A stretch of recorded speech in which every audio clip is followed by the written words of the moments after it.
तो रिफ्लेक्शन में बेटा बात नहीं करो, थोड़ा लेफ्ट राइट में या तो बैठ जाओ बेंच पे। आज का टॉपिक अब बहुत मेन पे जाएगा, क्वेश्चंस भी होंगे इसके। देखो रिफ्लेक्शन में ये बोला था आपको, बस थोड़ा सा इसका वो देख लो कि लाइट रेज आती है ना, और रिटर्निंग बैक हो जाती है, मतलब चली जाती है, सरफेस पे हिट करेगी, टकराएगी और चली जाएगी। प्रोसेस का नेम क्या होगा? Reflection of light.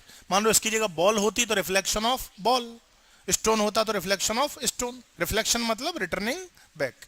और क्या खास बात समझाई थी इसमें कि अगर मान लो यहां पर मीडियम एयर है, सपोज अगर यहां पर एयर है तो रिफ्लेक्शन के बाद भी एयर ही होना चाहिए, मीडियम सेम, एक जैसा, आते समय जो रहे जाते समय भी वही रहे।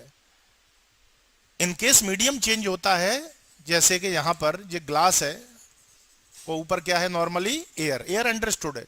अब यहां देखो आप, यहां बार बार मीडियम चेंज हो रहा है, एयर फिर ग्लास में गई, ग्लास से फिर, इसे रिफ्लेक्शन सॉरी रिफ्रैक्शन कहते हैं, इसे बोलते हैं REFRACTION।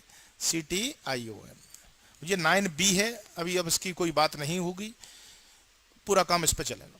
तो रिफ्लेक्शन में डेफिनेशन ये थी कि जब भी कोई लाइट रेज होमोजीनियस मीडियम से ट्रेवल करे, एक जैसे से होमोजीनियस से ट्रेवल करे, ये शाइनी सरफेस है, पॉलिश सरफेस को शाइनी कहते हैं, शाइनिंग वाली, उस पर स्ट्राइक्स होके रिटर्निंग बैक हो जाती है।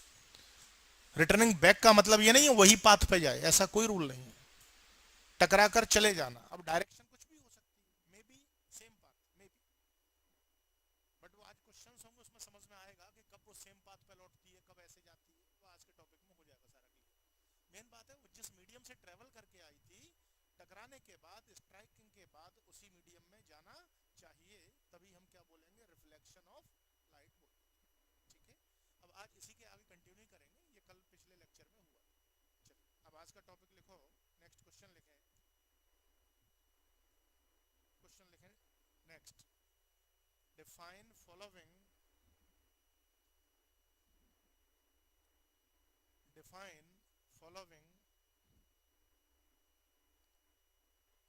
define following related to reflection, define following related to reflection,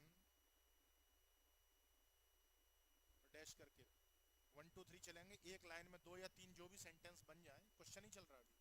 number 1, reflection के बाद बेटा ऐसे डैश कर दो, 2 पॉइंट डैश, क्वेश्चन अभी continue. Number 1, incident ray, first question पूरा करो पहले। Incident ray, INCIDENT, incident ray. Number 2 लिखो, reflected ray, REFLECTED, reflected ray. Number 3 पे लिखो, रिफ्लेक्टिंग सरफेस, लाइन ज्यादा खराब मत करो, एक लाइन में 2 2 3 3 ले लो, तो कम से कम 2 या 3, ऐसे लाइन भरोगे तो बहुत हो जाएंगे। थर्ड पे क्या हो गया बेटा, रिफ्लेक्टिंग सरफेस। फोर्थ पे लिखे point, fourth point of incidence, point of incidence, point of incidence, INCIDENC। Fifth 5 number पे लिखो normal, NORMAL, NORMAL normal. 6 number पे लिखो angle of incidence, angle of incidence, angle of incidence. 7th number पे लिखो angle of reflection, angle of reflection, angle of reflection. Answer में सबसे पहले हम एक डायग्राम बनाएंगे, हेडिंग बनाओ आंसर, ANS आंसर। आंसर में सबसे पहला काम है, सेंटर में एक डायग्राम बनेगा, उस डायग्राम का ही डिस्क्रिप्शन आंसर है, पूरी ऑल डेफिनेशंस इस फिगर में हाइड है। मेरे साथ साथ ड्राइंग करें, ऊपर कम से कम 6 लाइन छोड़ के तब लेना, ऊपर से ऐसे जाएगा ये, बनाइए बेटा। बातचीत प्लीज पढ़ते में ना करा करें, और मोबाइल अगर किसी के ऑन है तो साइलेंट कर लें, बेटर तरीका है, स्विच ऑफ कर लिया करो और भी अच्छा काम है। पढ़ते समय उतने डिस्ट्रैक्शंस नहीं आएंगे, नहीं बार बार अपन डिस्टर्ब सब होते हैं। साइलेंट पे हम तो नहीं होंगे, बट आप जरूर होगे कि बार बार वाइब्रेट करेगा। बनाओ चलो इस बीचों बीच, क्वेश्चन फिनिश हो गया। अब आंसर हेडिंग करके अब जी बनाओ, आप ऐसे हेडिंग बना दो आंसर। एक एक्चुअली कॉमन फिगर है, मैं आपको बताऊं, ऑल डेफिनेशंस का एक फिगर है, तो फिगर पहले बनेगा फिर हम डिफाइन करें। अच्छा, अब इसमें देखिए, अभी हम लोग इसमें क्या करेंगे, सुनते जाना, राइटिंग को थोड़ा सा रोक लें, अभी फिगर और कुछ भी बनेगा। इसका एक नाम है यहाँ, इंसिडेंट रे, प्लीज फोकस। अभी मैं मार्किंग कर दूंगा, आप पहले सिर्फ ये देख लो कि कहाँ कहते क्या है, सुनते चलिए प्लीज। आने वाली रे का नाम इंसिडेंट रे, सभी लोग देखो ध्यान से। रिफ्लेक्टेड बैक होती है, उसका नाम रिफ्लेक्टेड रे। इस सरफेस का नाम है रिफ्लेक्टिंग सरफेस। ये जो नेम है ये क्या है, रिफ्लेक्टिंग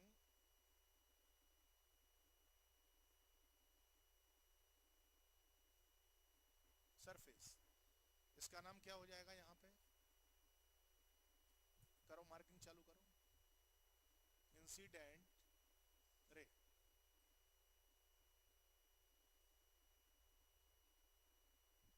आज इसके क्वेश्चंस भी होंगे, अभी थोड़ा टॉपिक हो जाए जस्ट क्वेश्चन करेंगे हम लोग। इंसिडेंट रे बेटा, नीचे पॉलिश ऊपर ना हो जाए गलती से, पॉलिश नीचे चाहिए। कल भी देखो बहुत हाईलाइट करा था, कुछ लोगों से गलतियां हो रही हैं अभी भी। आप फ्लो में बना रहे हो, आप ऐसे कर रहे हैं और ये बना रहे हैं, ये टोटल रॉन्ग फिगर है। पॉलिश पर है, कभी रिफ्लेक्टेड ही नहीं होती, ऐसी मिस्टेक्स ना करें। रिफ्लेक्टिंग लिखो बेटा, यहाँ पे लिख दो इसको रिफ्लेक्टेड रे, इस जगह।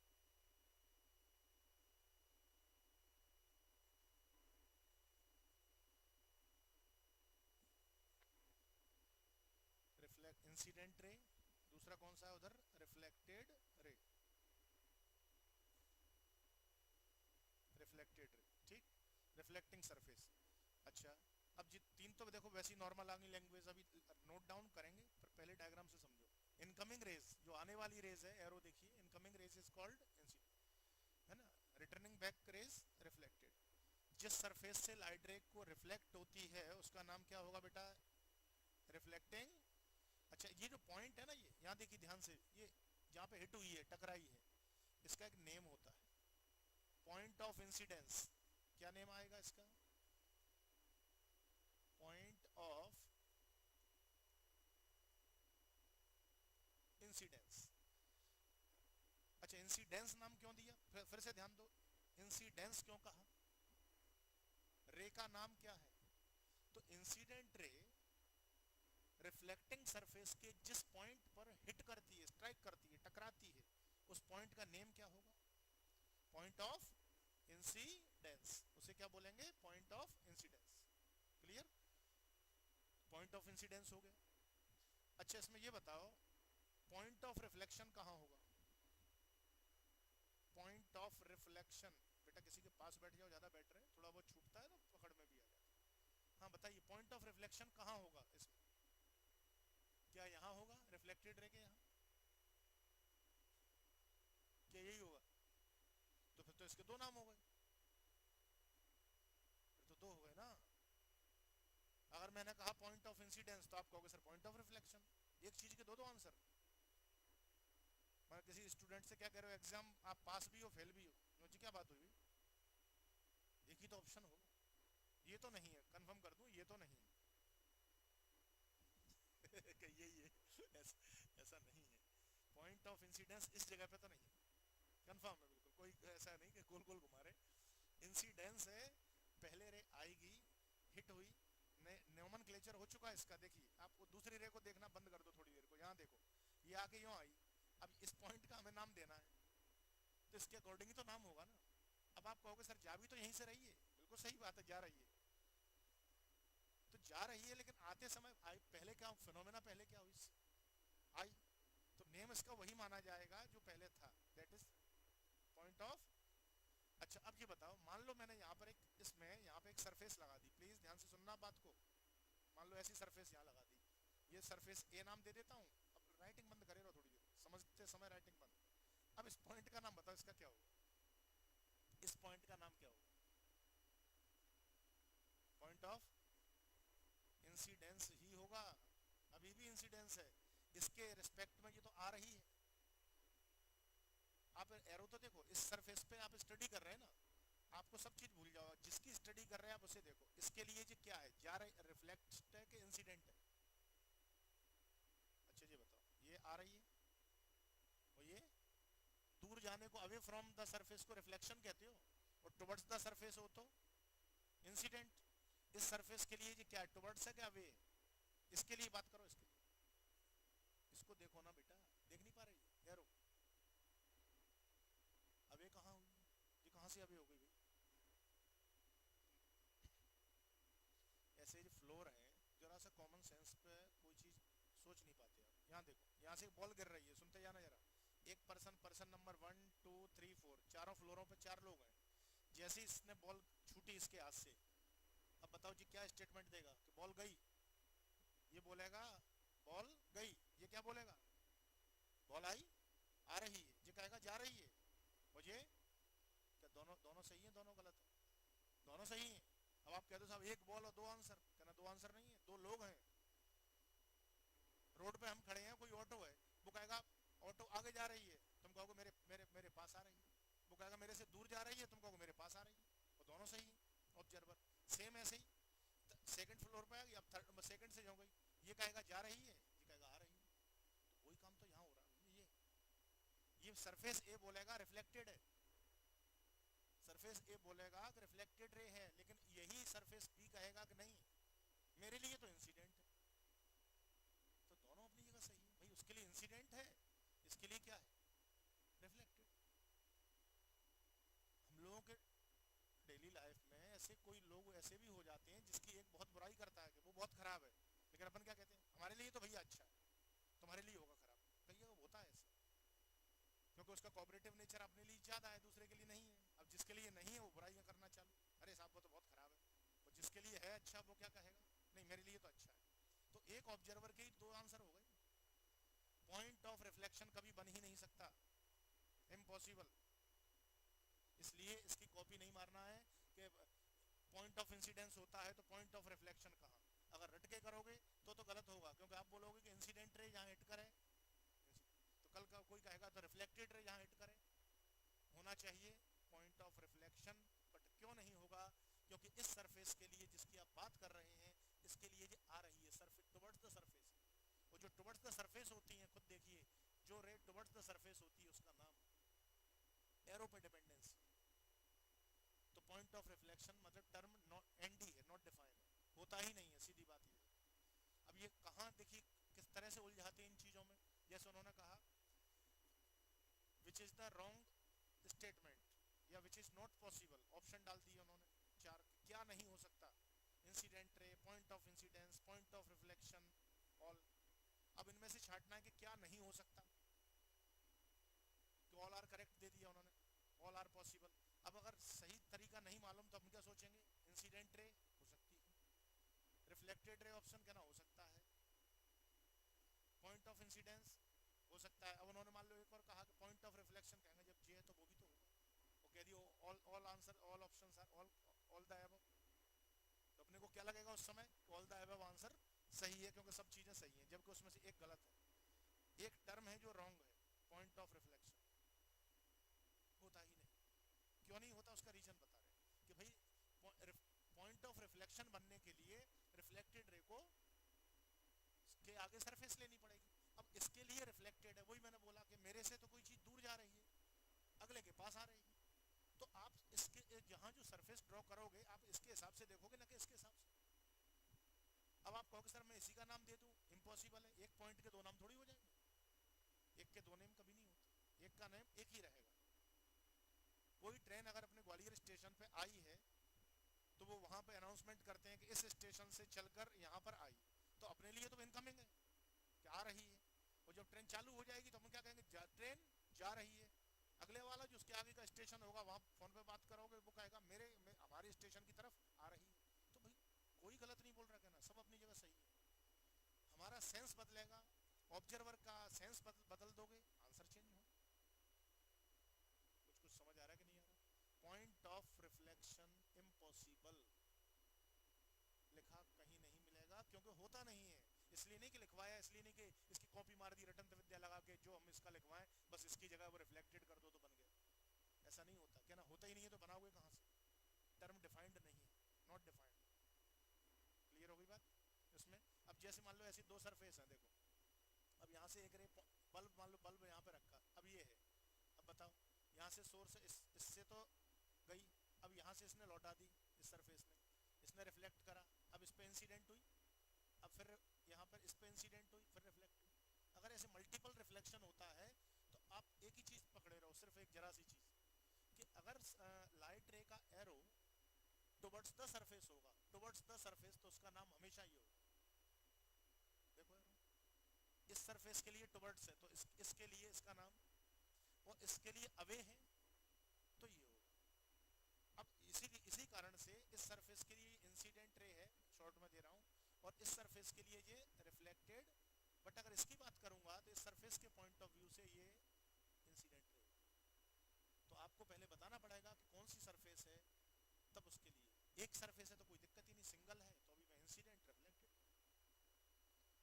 अब यहां से मैं एक चीज और देखें, अगर हम कहीं पर इस टाइप से लाइन ड्रॉ करते हैं ऐसे, इसे इमेजिनरी लाइन कहते हैं, और अगर ये रियल है, ड्राइंग का तरीका देखिए, डैश डैश में अगर हम ड्रॉ करेंगे इमेजिनरी, चाहे वो वाई एक्सिस पे हो, चाहे एक्स हो, चाहे जेड हो, नथिंग मैटर नहीं करता।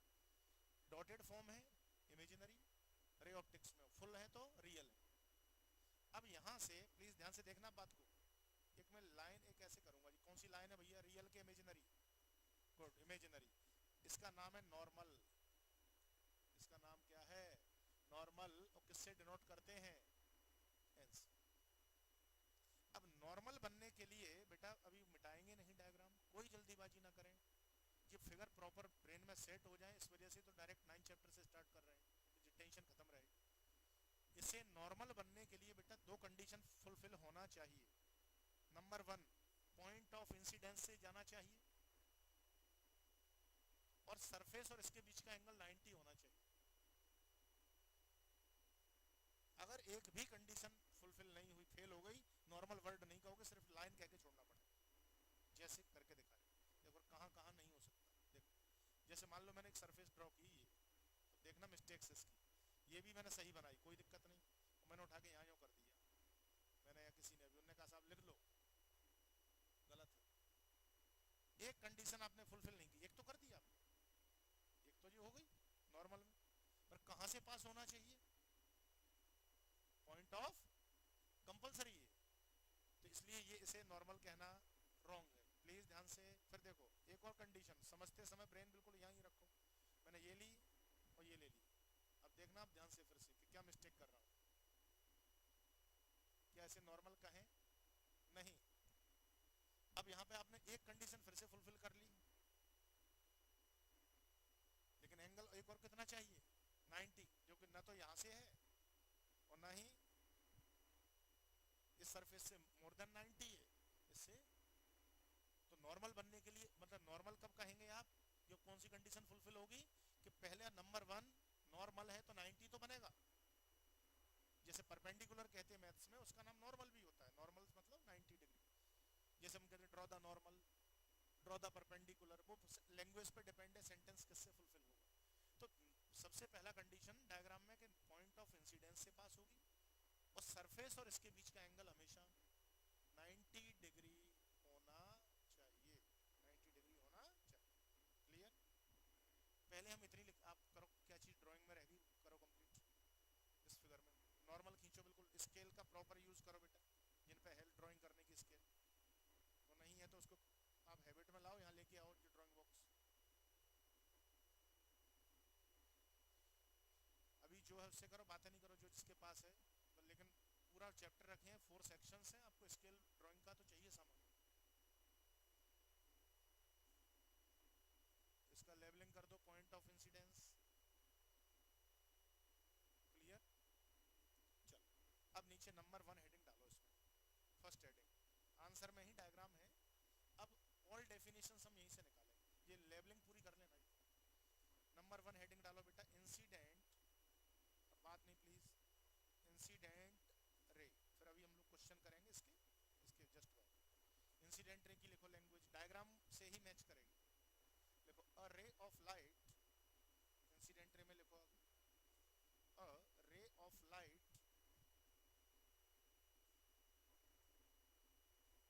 falling on the the surface, falling on the reflecting surface, falling on the reflecting surface, fall माने गिरना, उसकी तरफ आना, falling on the reflecting surface is called, falling on the reflecting surface is called incident ray, is called incident ray, full stop। ये अभी तो बेटा बच गई, इतने अंदाजे में लाइन छोड़ी है, कभी कभी मैटर मोर देन लाइन में चला जाएगा। चलो सेकंड नंबर पे क्वेश्चन आप पूरा नहीं लिखना चाहते तो फिर आंसर के समय हेडिंग ले लिया, वो तो क्वेश्चन उन्होंने लिखवा देते हैं कि समझ में तो आए प्रॉपर सभी लोगों को क्या बनेगा। सेकंड नंबर पे हेडिंग डालो रिफ्लेक्टेड रे, रिफ्लेक्टेड रे, डायग्राम में देखते चलना अपने में, लिखो डैश करके, अ ray of light, a ray of light reflected by the reflecting surface, a ray of light reflected by the reflecting surface, उसके नेम में ही आंसर छिपा हुआ है। a ray of light reflected by the reflecting surface is called reflected ray, is called reflected ray, full stop। क्या diagram से बेटा language match हुई कि जो फॉलिंग है, गिरने आने वाली को इंसिडेंट, जो फॉलिंग कहा, सर रिफ्लेक्टिंग, यहाँ देखो रिफ्लेक्टिंग सरफेस से जो रिफ्लेक्ट हो रही है, टकरा के जा रही है, उसका नाम ये रखा रिफ्लेक्टेड रे। थर्ड नंबर पे ये हेडिंग बनाओ रिफ्लेक्टिंग सरफेस, रिफ्लेक्टिंग सरफेस लिखो, a surface through which, a surface through which light ray is reflected, a surface through which, a surface through which light ray is reflected is called, light ray is reflected is called reflecting surface, a surface through which light ray is reflected is called reflecting surface। क्या बेटा match कर गई language कि वो surface जिससे light रे टकरा कर वापस लौटती है उसे क्या कहेंगे, रिफ्लेक्टिंग सरफेस। नेक्स्ट नंबर पे ये वाली हेडिंग बनाओ जी, point of incidence, point of incidence लिखो, इसमें क्या बनेगी बताओ, डायग्राम देख के सोचो क्या बनेगी। पॉइंट ऑफ इंसिडेंस देखो, अ पॉइंट ऑन द, पूरी diagrammatic language, a point on the reflecting surface, a point on the reflecting surface at which, a point on the reflecting surface at which an, at which an, an वाला n, at which an incident ray, यहाँ से underline incident, incident ray falls, FALLS,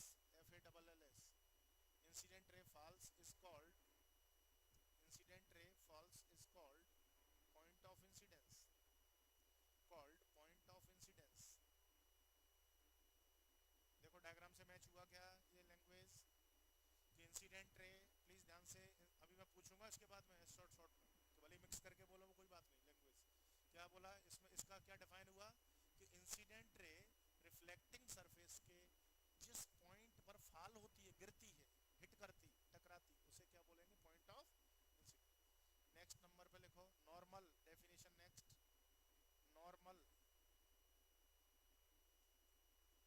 normal बताओ कहां से draw की है, किस point से, कौन सी लाइन है, इमेजिनरी, कितने का एंगल बनाती है सरफेस से, अभी तो बना है इसका नाम। दो कंडीशन है चाहिए, नंबर 1 90 का एंगल सरफेस से, और दूसरा कहां से पास होना चाहिए, पॉइंट। लिखो डैश करके नॉर्मल की लैंग्वेज में, अब पर ये लिखो, अ perpendicular drawn on the, a perpendicular drawn on the, perpendicular drawn on the reflecting surface, a perpendicular drawn on the reflecting surface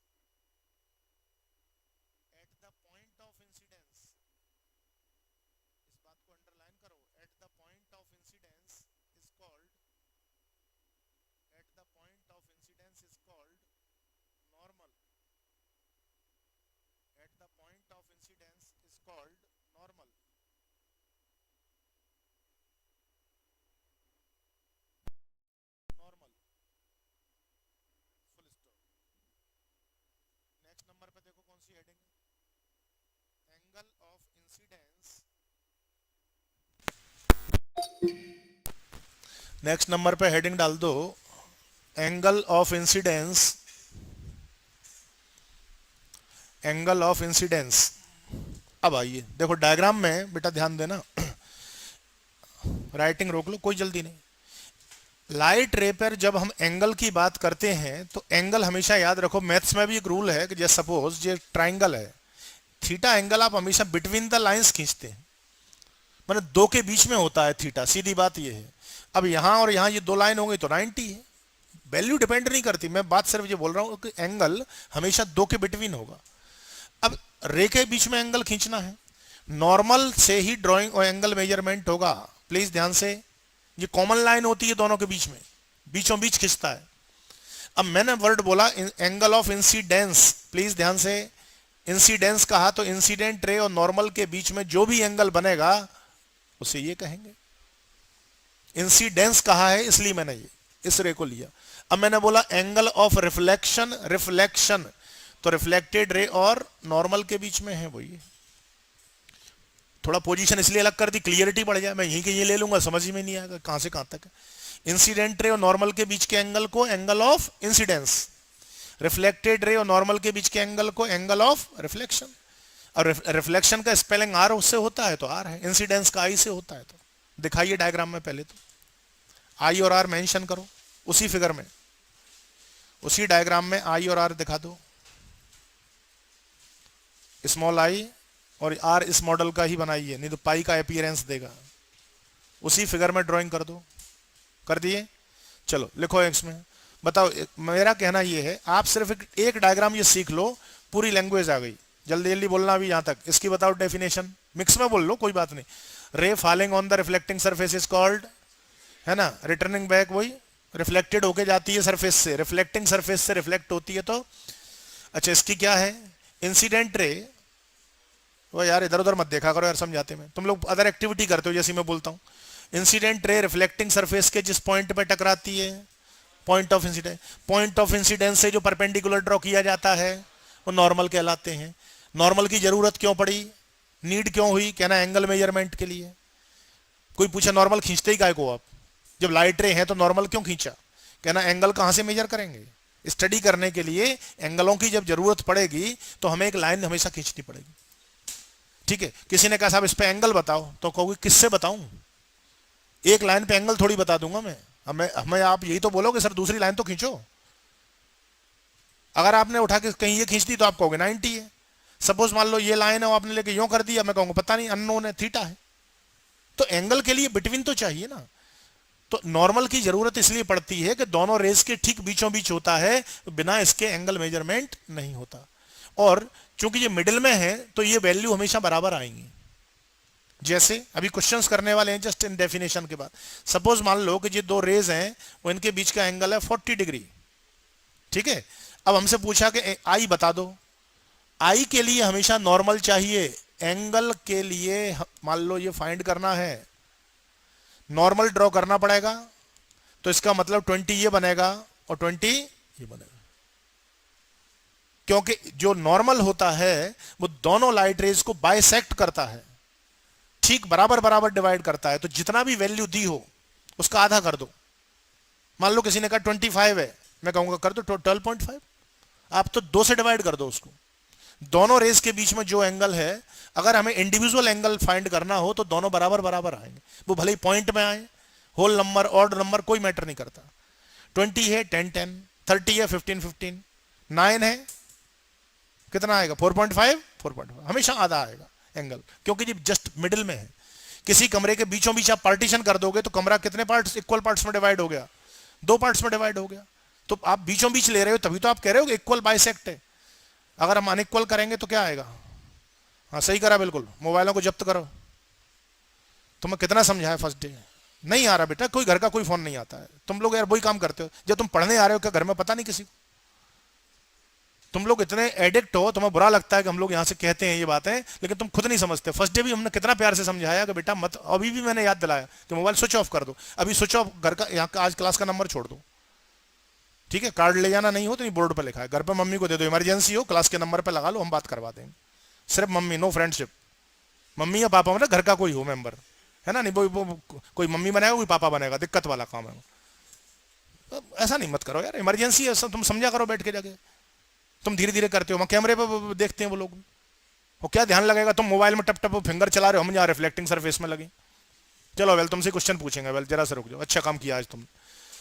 तो दोनों, मैं ये बोल रहा था, दोनों लाइट रेज के बीच का जो एंगल भी दिया हो उसका बराबर बराबर है। मैं एग्जांपल दे रहा था कि रूम के बीचों बीच पार्टीशन करोगे जस्ट सेंटर पे तो वो बाइसेक्ट होगा, दोनों सेक्शन बराबर उसके निकलेंगे। तो यहां नॉर्मल ने भी तो बाइसेक्ट करा, इसलिए जो तो नाम है आई और आर, लेकिन न्यूमेरिकल वैल्यू डिजिट्स हमेशा बराबर आएंगे, जो वैल्यू इसकी होगी वही वैल्यू इसकी होगी। क्लियर? लिखो अब इसमें एंगल ऑफ कौन सी डेफिनेशन है, एंगल ऑफ, लिखो द एंगल बिटवीन, डायग्राम की लैंग्वेज है, very simple language. The angle between incident ray and normal, the angle between incident ray and normal is called, the angle between incident ray and normal is called angle of incidence। फिर सुनिए, the angle between incident ray and normal is called angle of incidence, full stop लगाओ। it is denoted by, small वाला आई बना दो, it is denoted by small वाला आई, full stop. क्या diagram को देख के आप डेफिनेशन बना सकते हो? एक आध बार एंगल देखो बेटा, यहां देखो मेरा हाथ, angle between incident ray and normal is called angle of incidence denoted by I. अगली डेफिनेशन लिखो, next, angle of reflection, angle of reflection क्या लिखोगे, करो कॉपी देख के यहां से, the angle between reflected ray and normal, लिखो सेम कॉपी इंसिडेंस की, the angle between reflected ray, लिखो ना, मैं बोल रहा हूं ना शुरू से, the angle between reflected ray and normal is called angle of reflection, full stop. It is denoted by, small वाला आर बना दो, जैसा डिजाइन का यहां बना रखा है, it is denoted by R, it is denoted by r। r बेटा, और कोई थोड़ा ध्यान देना बेटा, इस डिजाइन का थोड़ा अवॉइड करो, कभी भी आपसे इन फ्यूचर पाई जैसा सिंबल जल्दी में बनेगा, आप इन दोनों r को हटा के आप ऐसा वाला कर लो, एक दो बार अजीब लगेगा लेकिन हैबिट सही आ जाएगी, बाकी गलत नहीं है, लेकिन वो बाद में स्पीड पकड़ते हैं तो गलतियां होती हैं। डिनोटेड बाय r हो गया इसमें आई का, तो इंसिडेंट रे और नॉर्मल के बीच का आई, रिफ्लेक्टेड रे और नॉर्मल के बीच का आर। अच्छा ये बताओ, अब उसमें लिखा नहीं है, मैं अलग से थोड़ा सा बोल रहा हूं, ये यहां पर आप मत बिगाड़िए फिगर को, ये भी एक एंगल दिखाई दे रहा है, क्वेश्चंस आने वाले हैं, थोड़ा माइंड यहां फोकस करो, थ्योरी समझ लो, देखो क्वेश्चन बहुत स्मूथ हो जाएंगे भी। ये भी कोई ना कोई एंगल तो है, इसका नाम होता है glance angle of incidence, GLANC, याद रख लो, ग्लास से। सरफेस किसकी होती है जनरली, होने को स्टील की हो सकती है, पर स्टील की भी होगी तब भी उसका नाम ग्लांस है, नॉट ग्लास। ग्लांस का मतलब है एंगल बिटवीन सरफेस एंड रे, सरफेस और लाइट रे के बीच में जो एंगल बनता है वो ग्लांस वर्ड से आता है। अब अगर इंसिडेंट रे और सरफेस है तो उसका नाम है ग्लांस एंगल ऑफ इंसिडेंस, और रिफ्लेक्टेड रे और सरफेस के बीच में है तो उसका नाम है glance angle of reflection. Meaning आया? इसमें नोट पॉइंट लिखो नीचे अलग से। आंसर फिनिश हो गया, अब एक्स्ट्रा इंफॉर्मेशन है जो नोट पॉइंट के फॉर्म में है। ये लिखो, मैं बोलता हूं वो लिखना है नोट पॉइंट में। द एंगल बिटवीन, लिखो इसमें नोट में, द एंगल बिटवीन इंसिडेंट रे, लिखो the angle between incident ray and reflecting surface, the angle between incident ray and reflecting surface is called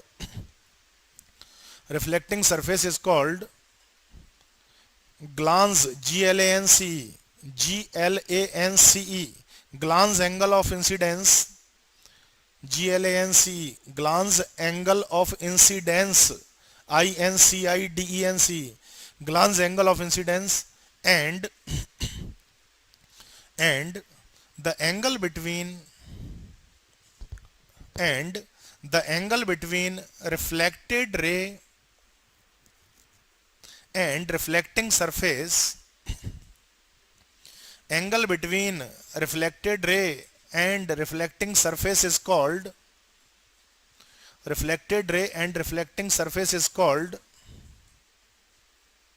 glance angle of reflection, is called glance angle of reflection. फिर सुन लें, and the angle between reflected ray and reflecting surface is called glance angle of reflection. glance angle of reflection. जरा सुनना बेटा, इधर देखो, figure देखो, इस surface का तो यही नाम रहेगा हमेशा, प्लीज ध्यान से। अब ये बताओ, इंसिडेंट रे और इस रिफ्लेक्टिंग सरफेस के बीच के एंगल का नाम इसकी वजह से पड़ा glance angle of incidence. Incidence इसलिए कि इंसिडेंट रे और सरफेस है, और ये रिफ्लेक्टेड रे और रिफ्लेक्टिंग सरफेस है, ये वाला एंगल ही है, तो ये है glance angle of reflection. Note point number 2 लिखो, एक लाइन का गैप देके। According to laws of reflection, according to laws of reflection, according to laws of reflection, angle of incidence, according to laws of reflection, angle of incidence is always equal to, according to laws of reflection, angle of incidence is always equal to angle of reflection, is always equal to angle of reflection, always equal to angle of reflection, that is का sign ऐसे, और that is लगा के board से देख के लिखो, that is ये लिखा I equal to R, that is करके ये लिख लो ऐसे, I equal to R, इसी की तो लैंग्वेज है। कोई मेरे को बताओ क्यों बराबर है, इसका जवाब कोई पूछेगा why I equal to R, अरे भाई साहब why I और R इक्वल क्यों है, डायग्राम में आंसर है। Can always normal is drawn between incident ray and reflected ray, and normal is bisect the both rays, कि नॉर्मल को हमेशा हम दो रेज के बीच में खींचते हैं और ये हमेशा दो बराबर पार्ट्स बीचों बीच है, बाइसेक्ट करता है। और जब किसी को बाइसेक्ट करेगा, आधा करेगा, तो किसी फ्रूट को तुम बाइसेक्ट करोगे तो दो पीस बराबर ही तो आएंगे, किसी रूम को बाइसेक्ट करोगे तो दो इक्वल पोर्शन आएंगे। तो नॉर्मल खींचने के कारण ये एंगल बराबर हो गए, और नॉर्मल की कंडीशन बोल दी कि 90 का चाहिए, एक तो इधर से भी इधर, वो तो ऑटोमेटिक 90 बनेगा। जैसे सरफेस है, मैंने कहा परपेंडिकुलर, तो बेटा इधर से भी परपेंडिकुलर है, वो तो इधर से भी परपेंडिकुलर, उसमें क्या बात है। तो इसलिए आई की वैल्यू ऑलवेज आर के बराबर होगी, नो एक्सेप्शन, एक्सेप्शन नहीं आना कहीं, आई और आर हमेशा बराबर होते। क्लियर आ गई, ग्लांस वर्ड आया समझ में। ग्लांस ग्लांस ग्लांस वर्ड कब लेंगे, सरफेस और रे के बीच। अब इंसिडेंस है ग्लांस में, तो इंसिडेंट रे और सरफेस के बीच, रिफ्लेक्टेड है तो इसके बीच। चलो हेडिंग बना दो सेंटर में न्यूमेरिकल्स। अब जो समझा है उस पर बेस्ड हम क्वेश्चंस करेंगे। हेडिंग बनाइए,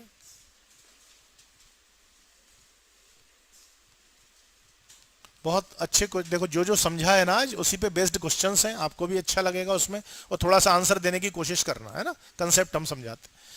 लिखो क्वेश्चन जी, लिखो first question, the angle between, numericals में नीचे question number 1, the angle between incident रे, the angle between incident ray and incident ray and reflected ray, incident ray and reflected ray is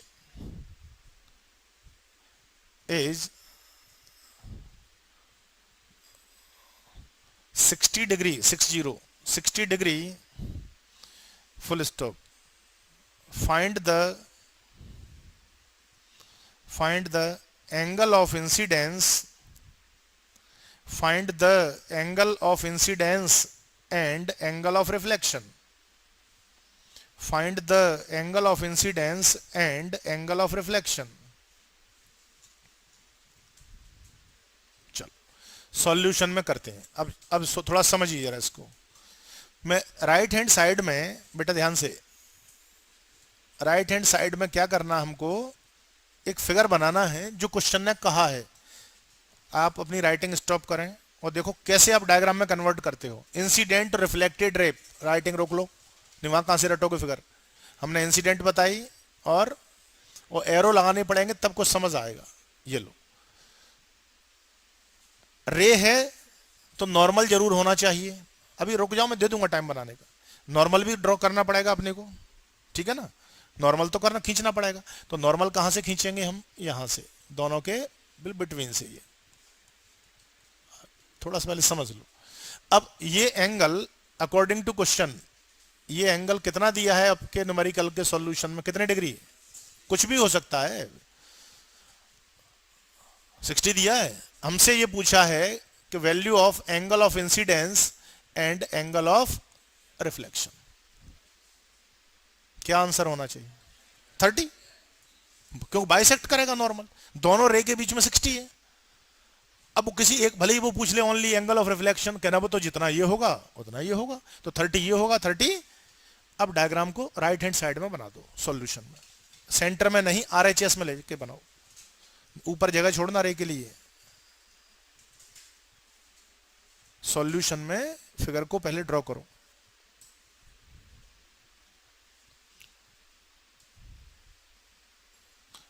arrows के sign लगाने हैं, normal draw करना है। Scale का बेटा यूज करो, पेंसिल का, जो लोग अभी भी रफों पे लिख रहे हैं, डॉट पेन चला रहे।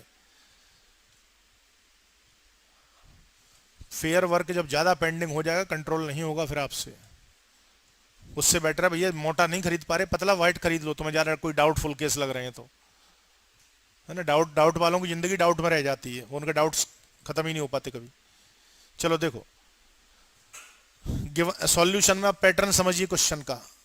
गिवन, अब गिवन में क्या किया, दो रेस के बीच का एंगल दिया है, तो हमें दिया है आई प्लस आर। प्लीज ध्यान से, आई प्लस आर की वैल्यू अकॉर्डिंग टू क्वेश्चन ये है, पूछा हमसे ये है आई और आर, क्या यही गिवन है। देखो प्लस क्यों किया मैंने, कि आई और आर को ऐड करूंगा तभी तो दोनों कंट्रोल होगा, कि आई और आर को प्लस कर दो तो 60 है, आई क्वेश्चन मार्क। अब यहां क्या अपन जानते हैं कि नॉर्मल, और नॉर्मल हमेशा क्या करता है, उसको बाइसेक्ट करता है। जो कोई फॉर्मूला बेस्ड क्वेश्चन नहीं है, ज्योमेट्री का क्वेश्चन है। कि अब इसमें क्या आएगा, देयरफॉर आई कितना, 30, कोई फॉर्मूला ही नहीं, वो तो बाइसेक्ट का क्वेश्चन है भाई, नॉर्मल बिटवीन होता है। एक आंसर आया। एंड बताओ आर कितना, ये भी 30। आर क्यों 30, क्यों आई इक्वल टू आर, आई और आर हमेशा बराबर होते हैं, वो तो आई 30 होगा तो आर भी कर दो।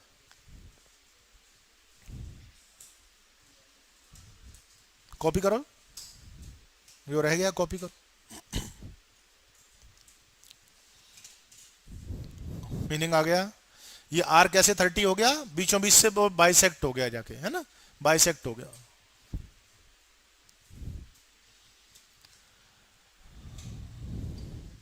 नेक्स्ट क्वेश्चन, कोई डाउट आए पूछ लेना, सॉल्यूशन हर क्वेश्चन पे, अगर कहीं कुछ प्रॉब्लम आए तो। कोशिश तो कर रहे हैं कि डाउट्स नहीं आए। नेक्स्ट क्वेश्चन लिखो, ये लिखो question number 2। if the angle of reflection is, second question, if the angle of reflection is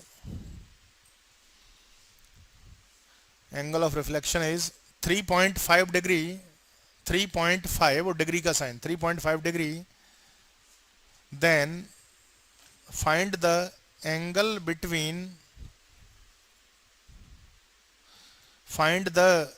between rays, RAYS, find the angle between rays, full stop। बोलो आंसर। क्वेश्चन को जब इतना slow slow लिखवाते हैं उसी समय दिमाग लगा लिया करो, फिर ताकि दोबारा या 3 बार ना पढ़ना पड़े। 7 डिग्री करेक्ट आंसर है। कैसे जरा देखो, फिर से देखो ड्राइंग मेरी। रे ऑप्टिक्स में बेटा डायग्राम पे ध्यान दो।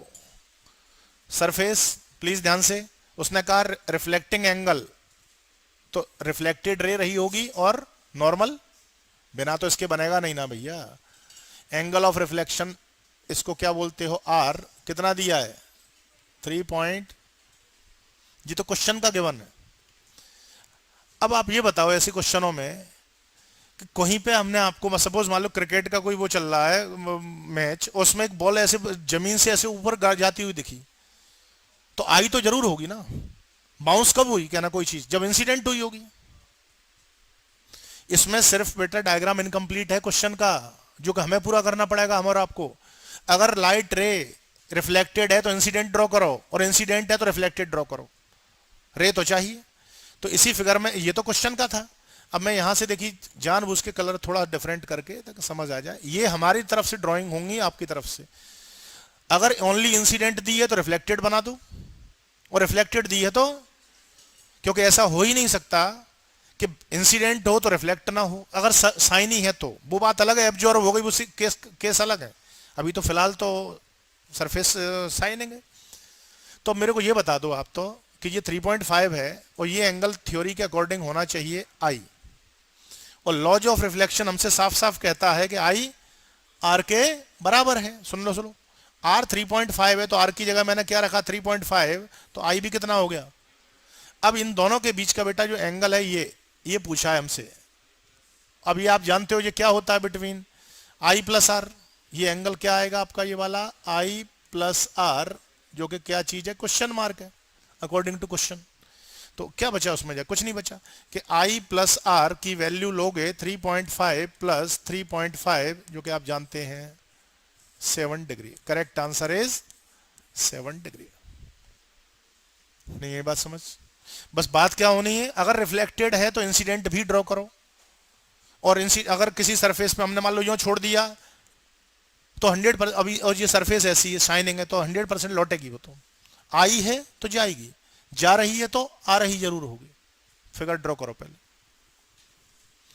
सॉल्यूशन में पहले फिगर ड्राइंग करें। राइट हैंड साइड में फिगर ड्रॉ करो।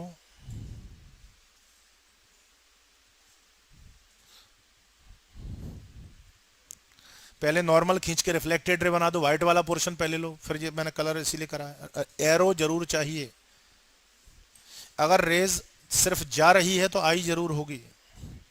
अब यहां ऐसे लिखो, गिवन आंसर का सॉल्यूशन चल रहा है, डायग्राम सब उसी में है।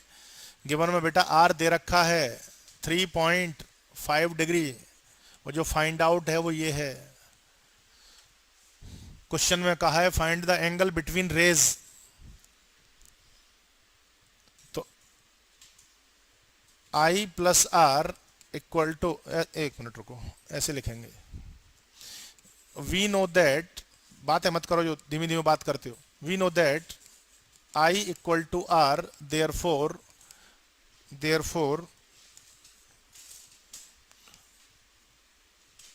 आई इक्वल टू लिखो, देयरफॉर आई इक्वल टू कितना 3.5। अरे I, we know that, laws of reflection क्या कहता है, आई और आर आपस में बराबर है। आर आपका 3.5 है तो आई भी, फिर से therefore I plus R equal to, जो कि दोनों रेज के बीच का एंगल है, फाइनल आंसर इज 7 डिग्री। लो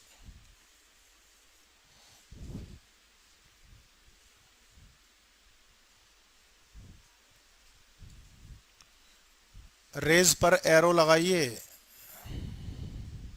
आते समय और जाते समय भी। कुछ आ रहा बेटा, मतलब आ रहा क्वेश्चन का समझ में, कि मतलब कैसे सॉल्यूशन हो जाते क्वेश्चंस के इसमें। चलो नेक्स्ट क्वेश्चन लिखो, क्वेश्चन नंबर नेक्स्ट। किसी जैसे इसमें कोई डाउट आता है वहीं के वहीं हल पूछ लिया करो, सबसे बेस्ट तरीका तो वो है, नहीं तो फिर रुक के पूछना पड़ेगा। अगला लिखो question, if a ray of light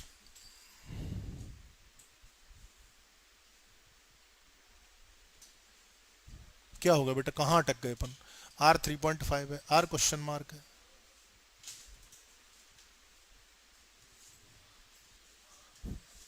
हाँ जी, if a ray of light incident, बात ना करो यार, if a ray of light incident at an angle 40 degree, ये बन बन बातें नहीं करो, a ray of light incident at an angle 40 degree 40 degree on the reflecting surface, 40 degree on reflecting surface, 40 degree on reflecting surface,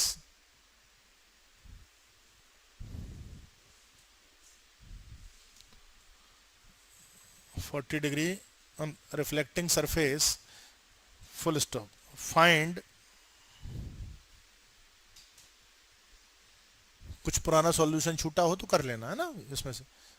find और dash करके लिखो number 1, parts हैं इसमें, फाइंड के बाद नीचे एक लाइन में 2 2 3 3 ले लो। Number 1 angle of incidence,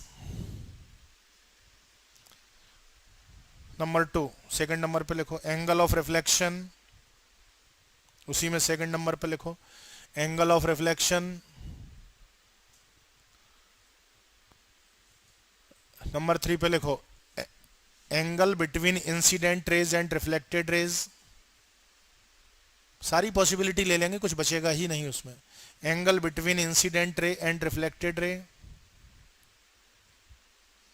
angle between incident ray and reflected रे।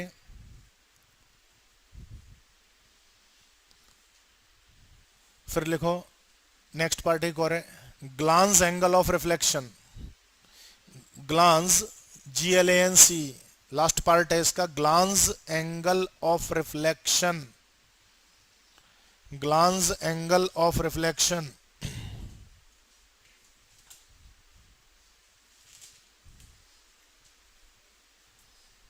ग्लांस एंगल ऑफ रिफ्लेक्शन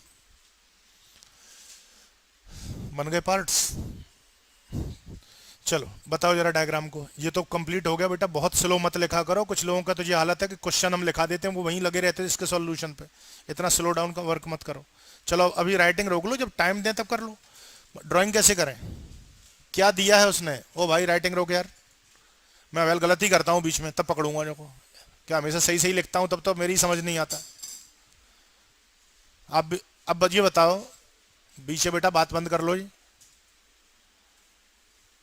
ये इसने क्या किया है, क्वेश्चन में कितने डिग्री दिया है, यही तो दे रखा है।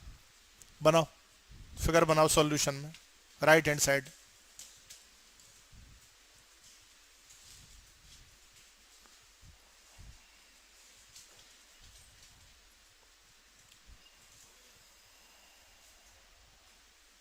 क्वेश्चन बेटा बाद में लिखना, तुम आंसर पे करो, उतनी लाइन छोड़ दो देख के, तुम्हारी बहुत डाउन स्पीड है यार, है? उतनी देख के लाइन छोड़ दो ना, आप थोड़ा ट्राई कोशिश करोगे ना साथ में तो बनेगी। कोई हमारी ट्रेन नहीं छूट रही, प्रॉब्लम ये है एग्जाम जरूर छूटेगी आपकी अगर हम बहुत और ज़्यादा स्लो होंगे तो। अच्छा ये बताओ इसमें क्या क्या कमियां हैं फिगर में, क्या मतलब नहीं दिया? आएगी तो जाएगी, मैंने फिर सीधा बोला, तभी तो कहावत है कि इस दुनिया में आए हैं तो जाएंगे, है ना। अब भैया आ गए तो जाना पड़ेगा इसको। ये बताइए यहां से ये क्या बन गई जी, हमें बनानी पड़ेगी, उसने नहीं बनाई। उसने सिर्फ एक आधा क्वेश्चन दिया कि एक लाइट रे है सरफेस से 40 डिग्री पर आ रही है, सरफेस पर 40 डिग्री के एंगल पे, तो सरफेस से एंगल बना हुआ है 40। अच्छा अब ये है, एक और काम हमें करना पड़ेगा, क्या?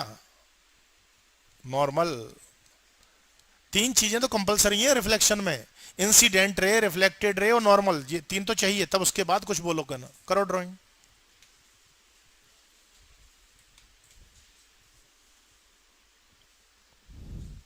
कर दिया, एरो लगा दिया रेज पर, दोनों पर लगेंगे भाई एरो। अच्छा अब ये बताओ, जनरल रूल ये कहता है कि ये एंगल, जनरल से मतलब पेट जो कन्वेंशन है, आई और इसे क्या मानते हो, आर, यही तो मानेंगे, आई और आर। अब आप ये बताओ, आई बताओ, ज्योमेट्री है, कोई एक्स्ट्रा फॉर्मूला नहीं, आई बोलो 50। अच्छा ये बताओ, सभी देखना बेटा, यहां देखो, तुम नीचे देखते रहते हो ना पूरा आधे से ज्यादा टाइम पे क्वेश्चन पर, ये दिक्कत है।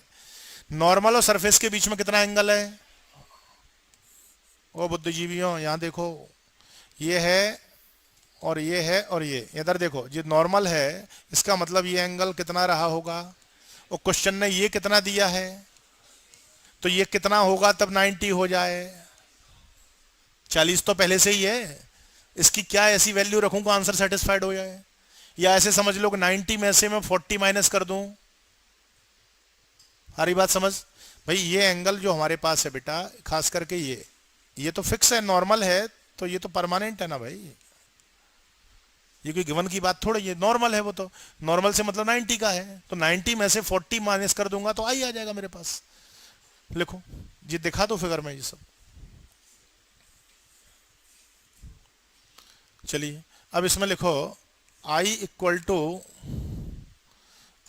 टू 90 डिग्री माइनस, अभी तो मैं कर रहा हूं, बाद में ऑब्जेक्टिव में डायरेक्ट आंसर है इनके।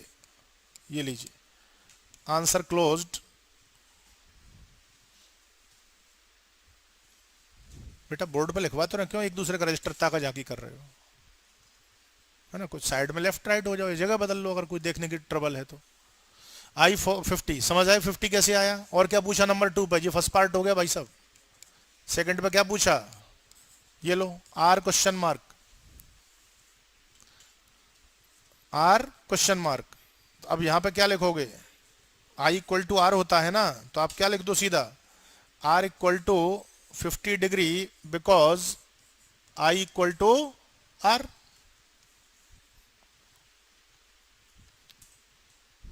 कुछ आ रहा समझ? R क्यों हुआ 50? I कैसे 50 हो गया? यहां देखो, अगर हम इस 90 के एंगल में से जो 40 माइनस कर दें तो बचा हुआ ये है, और I और R दोनों बराबर होते हैं। जब I 50 है तो R भी 50 होगा। रीजन भी दिया लॉज ऑफ रिफ्लेक्शन से। हाँ भाई, थर्ड पार्ट क्या पूछा? इंसिडेंट रे और किसके बीच का? लगाओ जी क्वेश्चन मार्क। हाँ करते चलो, प्रेजेंटेशन भी जरूरी है आंसर के साथ साथ। आप सही आंसर दे रहे हैं, बहुत अच्छी बात है। I plus R question mark रखो। I plus R 50 degree plus 50 degree, answer is 100 degree. Answer आ रहे कि नहीं समझ? 100 डिग्री। हाँ और बोलो, ग्लांस कहाँ बनता है? याद करो, ग्लांस कहाँ बनता है इसमें? कौन सी सरफेस में? जो पूछा उसकी बात करो, कौन सा एंगल पूछा ग्लांस में? रिफ्लेक्शन। तो क्या डेफिनेशन थी ग्लांस की? क्या बताई थी? रिफ्लेक्टेड रे और सरफेस के बीच, मेरा हाथ देखो, ये एंगल क्वेश्चन मार्क है। जरा निकालना ज्योमेट्री से, इधर आ जाओ। अच्छा ये बताओ, आर की, आप मत बिगाड़ो फिगर को, आप मत बिगाड़िए। ये 50 है ना, ये 90 है, ये इधर ये कितना है? 90 में से क्या माइनस करना है? आर। 50 आ गया। और ये हमेशा ऐसा होगा, जब आई और आर बराबर है तो जो एंगल यहां होगा वो यहां होगा। जब angle of incidence angle of reflection के बराबर है तो glance angle of incidence glance angle of reflection के बराबर होगा। ये तो मैं निकाल के दिखा दिया था कि रटना ना पड़े, लेकिन जब रूल समझ में आ जाए तो विद इन सेकंड में आंसर दे सकते हैं कि अगर इंसिडेंट रे और सरफेस में 40 है तो रिफ्लेक्टेड रे और सरफेस में भी 40 होगा। रीजन वही, 90 में से 50 माइनस कर दो, 40। क्लियर आई बात? लिखो नीचे फोर्थ पार्ट में लिखो ग्लांस एंगल ऑफ रिफ्लेक्शन, लिखो इसमें ऐसे, यहां glance angle of reflection fourth part में लिखो, स्पेलिंग में सिंबल नहीं होता इसका कुछ। Glance angle of reflection equal to लगा के लिखो यहां पर ऐसे स्पेलिंग में, एंगल बिटवीन, लिखो जरा थोड़ा सा, reflected ray and reflecting surface. Reflecting, थोड़ा सा वर्ड क्लियरिटी लाए, ऐसा कुछ जरूरी नहीं कि आप ऐसे बाद में लिखो, अभी तो लिखो रजिस्टर पे, भूल जाओगे फ्यूचर में।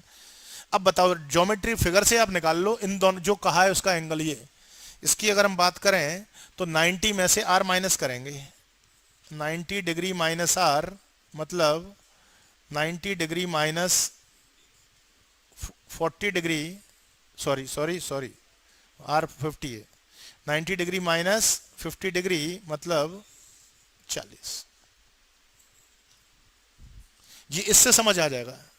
अच्छा, ये जो लिखा है ना, ये 90 माइनस आर, इसके आगे ब्रैकेट क्रॉस करके ये लिखना, बाद में भूलो नहीं, सिर्फ इसलिए फ्रॉम फिगर, मतलब बाद में क्या टेंशन होती है कि 90 माइनस आर कहां से ले आए, कहना फिगर देख लो जो को, और जी क्रॉस में डाल दो, एग्जाम या टेस्ट फाइनल प्रेजेंटेशन में क्रॉस ब्रैकेट्स नहीं लिखने, बट अभी लिखा करो ताकि आपको हेल्पफुल रहे चीजें। मीनिंग आगे समझ में? और कौन सा पार्ट है इसमें? हो गया इसमें। अगला लिखो क्वेश्चन नेक्स्ट, क्वेश्चन नेक्स्ट लिख दो। एक फिगर बनाना है क्वेश्चन में, किसी का कुछ छूटा हो, मैं अभी बैक कर दूंगा पेजों को, बट अपनी हैंडराइटिंग स्पीड थोड़ा इंप्रूव करो, क्योंकि ऐसे अगर बार बार छूटेगा तो आपका एग्जाम में ये मान लो बहुत कुछ लॉस है। चलो, यहां पे एक रे डायग्राम दिखाना हमको, राइट साइड में, क्वेश्चन में फिगर है बट फिगर राइट साइड बनेगा, लैंग्वेज लेफ्ट में आएगी। पहले फिगर ड्रॉ करो आरएचएस में, मतलब डायग्रामेटिक क्वेश्चन है, कहने का मेरा मतलब ये है, क्वेश्चन डायग्रामेटिक है।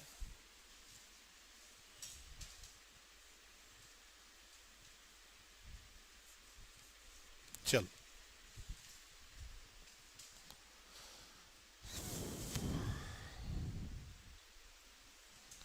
क्वेश्चन का फिगर है। अब देखो, अभी तक मैंने क्या किया था, लैंग्वेज दी थी, फिर सॉल्यूशन में डायग्राम बना रहे थे हम लोग लैंग्वेज से, अब वो डायग्राम दे रहे हैं और अब इससे कुछ फाइंड करवाएंगे। ये थोड़े स्मूथ होते हैं ये वाले फिगर्स, क्यों होते हैं कि उसमें हमें डायग्राम ड्रॉ नहीं करना होता, ऑलरेडी ड्रॉ है, करना इसमें भी पड़ेगा चेंजेस, लेकिन उसमें तो कुछ था ही नहीं, उसमें तो टोटल लैंग्वेज थी। इधर लिखो लेफ्ट में, in the given figure, question ही चल रहा है अभी, इसी की लैंग्वेज है क्वेश्चन की, डायग्राम क्वेश्चन का है बेटा, मतलब क्वेश्चन में डायग्राम प्लस लैंग्वेज दोनों है। तो लैंग्वेज इसकी लिखो, इन the given figure find the following,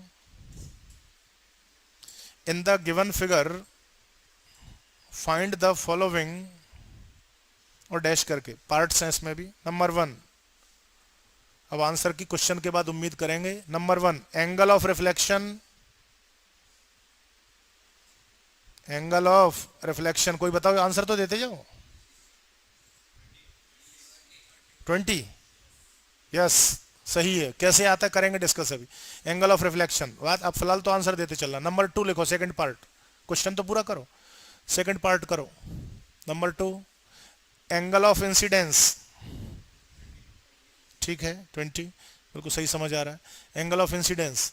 अगला थर्ड पार्ट करो, angle between, angle between incident ray and reflected रे। 40 सही है, स्पेलिंग, ये क्वेश्चन पूरा करो यार। Angle between incident ray and reflected रे। नेक्स्ट पार्ट करो, ग्लांस एंगल ऑफ इंसिडेंस, बिल्कुल सही, ग्लांस एंगल ऑफ इंसिडेंस। अभी कुछ लोगों का साथ साथ दिमाग नहीं चल पाता है जल्दी में, वो कहते हैं जी आंसर देते जा रहे हैं, हम यही सोच रहे हैं कैसे क्या हो रहा है। चलो, आंसर शीट में, माने आंसर में ये डायग्राम ड्रॉ करिए, क्वेश्चन के डायग्राम से कोई लेन देन नहीं, वो क्वेश्चन पेपर का होता है। बनाओ इसको, इतना सेंटर में बना लो, भले आपको चाहिए साइड में बना लो। उस क्वेश्चन में बेटा मत खराब करा करो जी, तुम लोग ये शॉर्टकट चलाते हो ना, ये आलसी लोग जो क्वेश्चन को खराब करके फेंक देते हैं इसी में ड्राइंग करके, है ना, वो 1 महीने बाद ये भूल जाओगे क्वेश्चन कैसे बनेगा। आंसर शीट में दोबारा ड्रॉ करो, क्वेश्चन का फिगर का कचड़ा मत करो, आंसर शीट में करेंगे कचरा वगैरह जो कुछ करना है। हाँ भैया, अब इसमें जरा कमियां बता दो, डेफिशिएंसी के क्या क्या नहीं दिया क्वेश्चन में। मैंने क्या बोला, अगर रिफ्लेक्टेड है तो इंसिडेंट जरूर रही होगी जी, इतना बना दो, इसके बाद इंसिडेंट दिखाओ, चलो एरो लगाओ, बनाइए इसमें। और अब इसमें और क्या खींचना है अभी, नॉर्मल, ये 3 चीजें तो मस्ट है। हाँ भाई, अब अपन तो उस पर आ जाओ कि रिफ्लेक्शन, अच्छा ये जो रूल होता है इसे हम आई बोल देते हैं और इसे आर बोल देते हैं।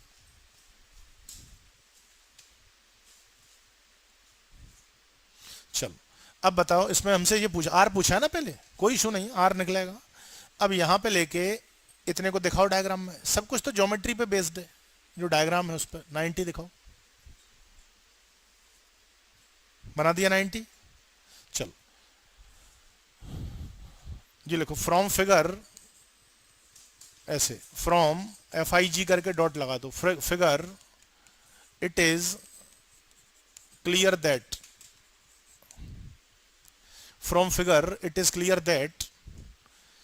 अच्छा ये बताओ जो 90 वैल्यू हो किस किस का समेशन है, R और 70 का है ना, तो मैं क्या लिख सकता हूं, यहां देखो, यहाँ R plus 70 degree is equal to, यहां देखो ना, अगर इन दोनों को प्लस कर दूं तो ये बनेगा कि नहीं, R और 70 को प्लस कर दूं तो ये R equal to 90 degree minus 70 degree. तो जिन लोगों ने आंसर एकदम 20 दिया था वो सही दिया है, वो उन्हें समझ आ रहा था वहीं से, R20।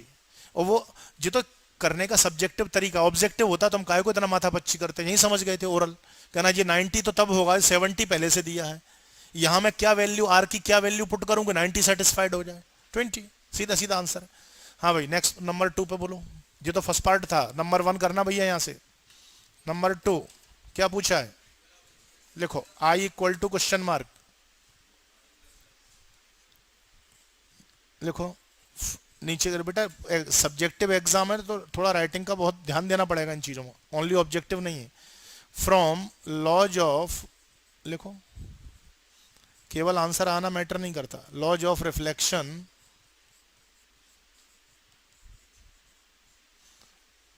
देखो यहां पर I किसके बराबर है बेटा, R के।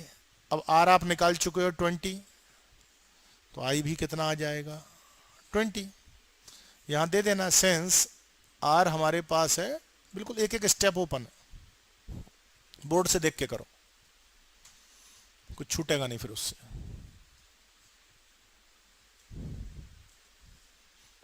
R की जगह 20 पुट कर दो जो निकाला है, तो I आपका 20 हो गया। हाँ थर्ड नंबर, पार्ट नंबर 3, उसी के नीचे लेफ्ट साइड में नंबर 3 पे I प्लस R की वैल्यू पूछी है, दोनों रेज के बीच का एंगल, दोनों रेज के बीच का एंगल I प्लस R होता है, I plus R question mark, तो कोई दिक्कत नहीं है। I प्लस R की वैल्यू आप कहाँ गया, 20 प्लस 20 डिग्री करते चलो 40 डिग्री, तो I प्लस R कितना हो गया 40।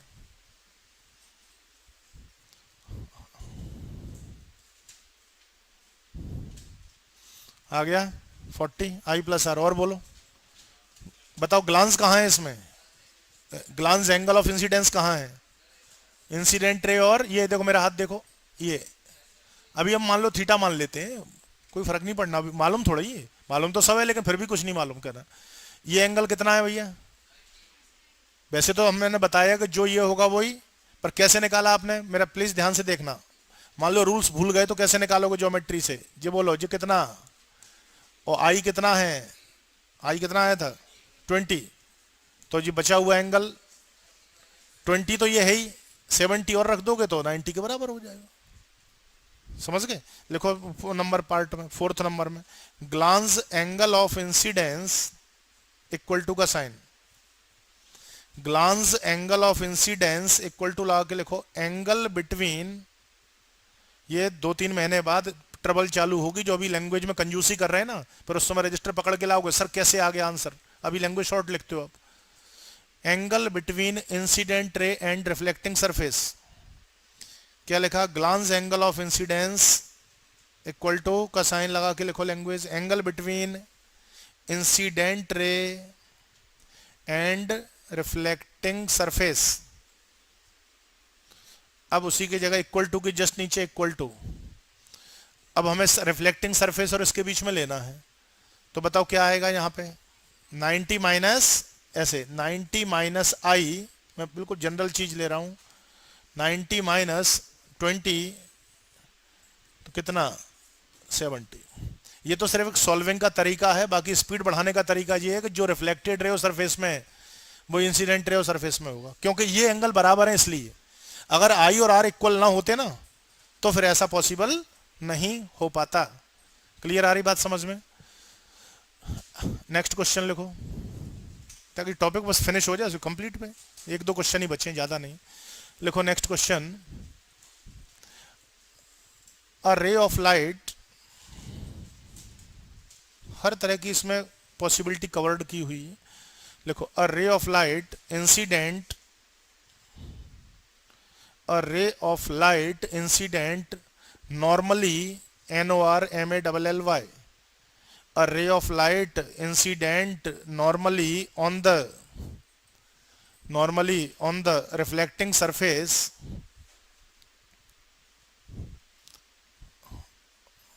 find, और डैश करके नंबर 1 नीचे, फाइंड के बाद डैश लगा दो और नीचे नंबर 1। हाँ भैया लिखते समय आंसर देते जाना, क्वेश्चन पढ़ लो एक बार, मैं रुका हूँ, पढ़ लो क्वेश्चन को जो दिया। हाँ चलो अब लिखो नंबर 1 पे, एंगल ऑफ इंसिडेंस, आंसर बोलो।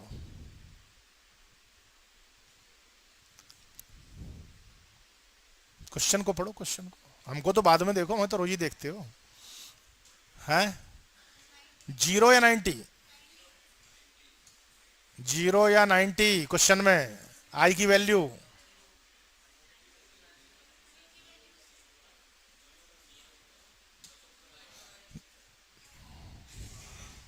गंदी बातें कर रहा है लड़का सोई सोई, 90 माइनस थीटा की बात कर रहा है। देखो ऐसी बात करेगा है, आंसर सिर्फ दो में से एक है, 90 या 0। 90 गलत आंसर है, 0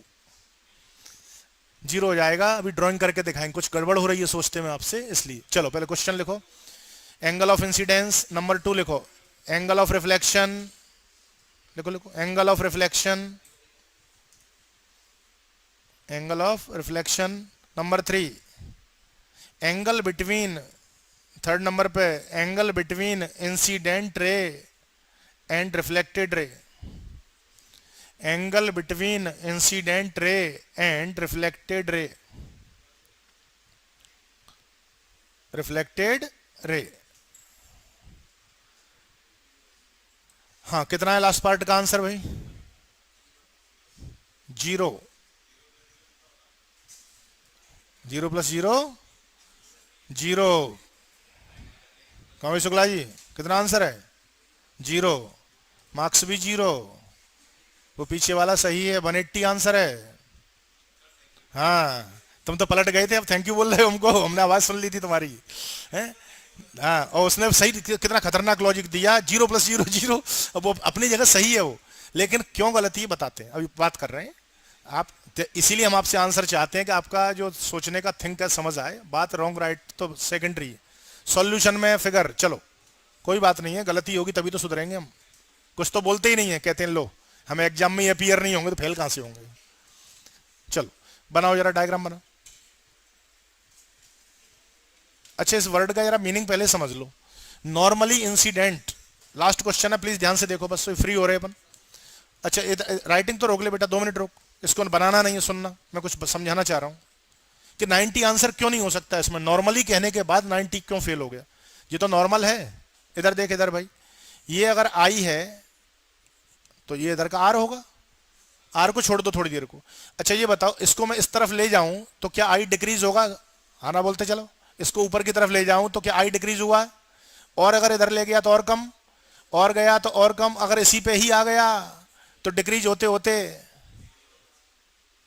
और नीचे मत देखा करो गर्ल्स में यार, समझाते में तुम पूरा कचड़ा कर देती हो। समझाते तुम अपने काम एक्टिविटी पे ध्यान देना चालू करती हो, जो समझने की चीज है वो समझते नहीं हो, फिर रोगे फिर एक समझ नहीं आती, खुद को खुद नहीं समझ आ रहे को। एक बार और देखिए प्लीज ध्यान से।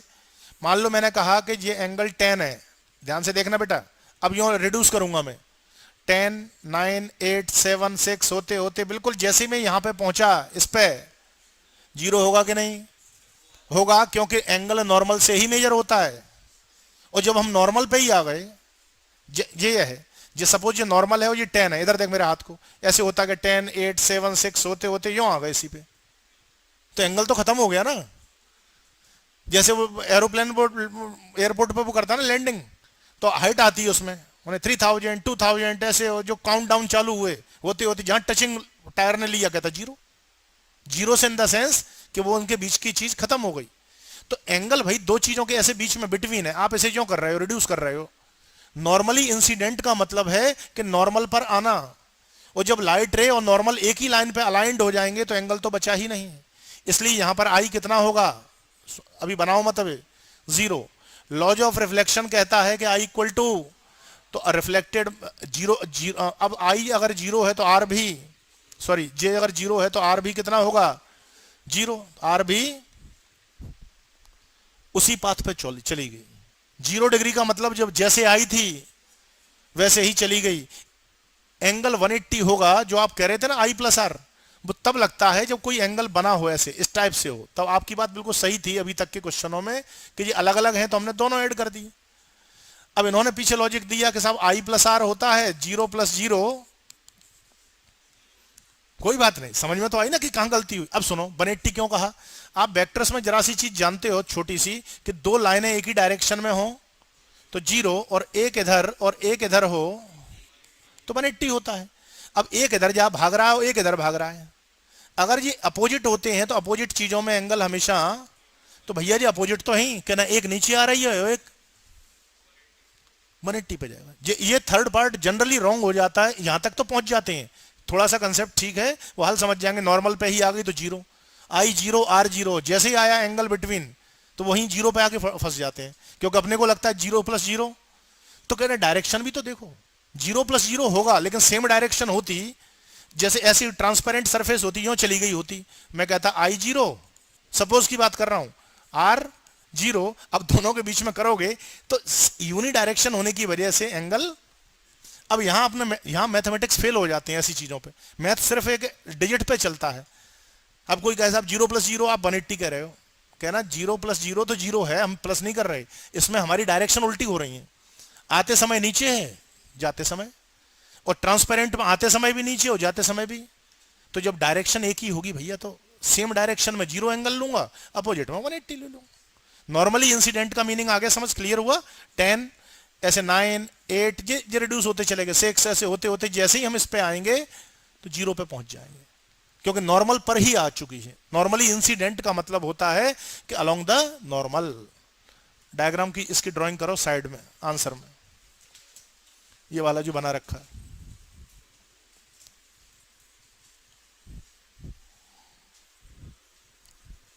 ये वाला फिगर बना दो और लिखो।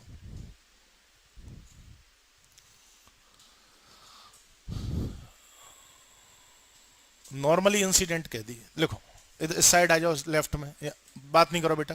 नंबर 1 पे लिखो आई इक्वल टू 0 डिग्री। आई कितना है 0 डिग्री, आगे क्लियर लिखो ऐसे, बिकॉज, ताकि एक्सप्लेनेशन तो याद रहे, because light ray incident along the normal, because light ray incident along the normal. I equal to 0 because, ये देखो देख के, because light ray incident along the normal, normal पर ही आ चुकी है। जैसे मान लो मैं इस अपने हाथ से इसकी हाइट मेजर करूं, जिस मैंने कहा 20, तो अब जो नीचे आई 19 18 होते होते यहीं आ गई, तो 0 भी तो आओगे आप, अब बचा ही नहीं कुछ angle. Second part number 2, R question mark, और यहां लिखो since I equal to R, देख के करो बोर्ड से, देयरफॉर, कॉपी कर लो। वो सिर्फ एक प्रेजेंटेशन है, आंसर आपके समझ आ चुके हैं। इनको बॉक्सेस में हाईलाइट करा करो ताकि आंसर्स ठीक रहे। ब्रैकेट नहीं, बॉक्स, ऐसे आंसर कभी मत लिखा करो जैसे स्क्वायर ब्रैकेट में, पूरा होल बॉक्स बनता है। और बॉक्स ऐसे मत बनाना जो सर्कल्स ओवल वाले रॉन्ग मिस्टेक्स होते हैं। कई लोग आंसर निकालते हैं आर, मैंने कई बार कॉपियों में देखा, यूं कर देते हैं, मतलब तुम खुद एग्जामिनर से कह रहे हो कि तो गलती है, तुम जो बनाओगे तो वो गलती पे क्या करेगा, वो जनरली सर्कल मार के ऐसे छोड़ देते हैं। ऐसा मत करो, अपन तो रेक्टेंगल पे ही चलो, स्क्वायर रेक्टेंगल वो सब ठीक है। R0। अब थर्ड पार्ट लास्ट पार्ट इसका नंबर 3 लिखो। एक काम करो, रजिस्टर के टॉप पे सबसे ऊपर टॉप है जो, यहाँ पे 2 डायग्राम बना दो सिर्फ छोटे छोटे ऐसे, एक ये और एक ये, इसमें एक ही डायरेक्शन ले लो। यहां लिखो थीटा 0 और यहां लिखो थीटा 180 डिग्री। टॉप पे बनाना है ये, तो